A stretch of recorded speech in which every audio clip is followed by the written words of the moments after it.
اگر آپ چاہتے ہیں کہ دین کی اشاعت ہو، دین کا بول بالا ہو، دین کا نام اونچا ہو اور پوری دنیا میں جرت اور بہادری والا دین پہنچے، اور جب لوگ اسے سنیں تو کہیں کہ واقعی یہ دین محمد ہے اور یہ دین محمد کا پیروکار ہے، تو اس کے لیے دو کام لازمی کریں۔ آپ جس بندے کو بھی اپنی مسجد کا امام اور خطیب رکھتے ہیں اسے پاورفل بنائیں، اسے طاقت دیں اور اسے اختیار دیں۔ آپ اندازہ لگائیں کہ کسی بھی انسٹیٹیوٹ، کسی بھی ادارہ یا زندگی کا کوئی بھی شعبہ ہو، اس میں آپ اگر کسی کو بڑا بناتے ہیں، ہیڈ بناتے ہیں، اور ہیڈ کو اگر پاور نہ دے تو اس شعبے کا نظام، انسٹیٹیوٹ کا، ادارے کا نظام نہیں چل سکتا، کیونکہ آپ کا جو ہیڈ ہے وہ پاورفل نہیں ہے۔ تو یہ جو مسجد ہے یہ پوری دنیا، پورے دین اسلام کا ایک مرکز ہے، یہ مراکز ہے۔ اس میں اگر آپ کا جو ہیڈ ہے، جو آپ کا پیشوا ہے، جو امام ہے، اگر وہ پاورفل نہیں ہے تو آپ اندازہ لگا سکتے ہیں کہ پھر اس سے کیسے کیسے مسائل اس کے لیے پیش ہوں گے اور کس طرح لوگ اسے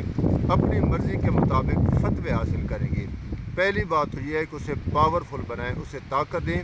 اور اسے فل اختیار دیں اور اسے مالی لحاظ سے ٹینشن فری کر دیں۔ اور میں سمجھتا ہوں کہ اس دور میں، جس دور میں ہم گزر رہے ہیں 15ویں صدی میں،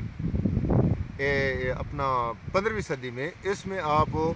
کم سے کم ایک امام مسجد کی جو ماہانہ تنخواہ ہے، اگر اس کے گھر کے 4-5 افراد ہیں تو 50,000 روپے کم سے کم اس کی تنخواہ مقرر کریں اور اسے کہیں کہ آپ دنیا کی کسی چیز کی پرواہ نہ کریں، آپ وہ دین ہمیں سنائیں جو دین محمد ہے، جو دو گتوں کے درمیان کتاب اللہ میں بند ہے، حدیث رسول اللہ صلی اللہ علیہ وسلم میں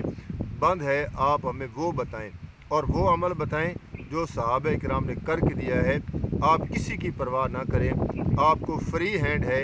لیکن آپ جو بات کریں گے وہ اتھینٹک ہونی چاہیے، مضبوط ہونی چاہیے، قرآن حدیث کے دلائل سے مزین ہونی چاہیے۔ پہلا کام تو یہ کریں کہ آپ اسے پاورفل بنائیں، اور دوسرا کام میرا ہمیشہ کی طرح یہی دعوت ہے کہ جو جاگیردار طبقہ ہے اور جو وڈیرے لوگ ہیں، جو چودھری قسم کے لوگ ہیں، پیسے والے ہیں، دولت والے ہیں، زمیندار طبقہ ہیں، جن کے سارے جو گھر کے خرچے ہیں وہ خود ساختہ ہیں اور وہ خود چلا رہے ہیں، وہ کسی کے محتاج نہیں ہے اللہ کے سوا، ان کے دانے، ان کے پیسہ، ان کا دولت فراوانی کے ساتھ ہے، ان کو کسی قسم کی روزی کی، رزق کی ٹینشن اور پرواہ نہیں ہے۔ تو ایسا طبقہ اپنے بچوں کو عالم دین بنائیں۔ جب یہ ایسے بچے عالم دین بن کر آئیں گے تو پھر بھی معاشرے کے اندر دین کا فروغ ہوگا، دین بہت زیادہ پھلے پھولے گا،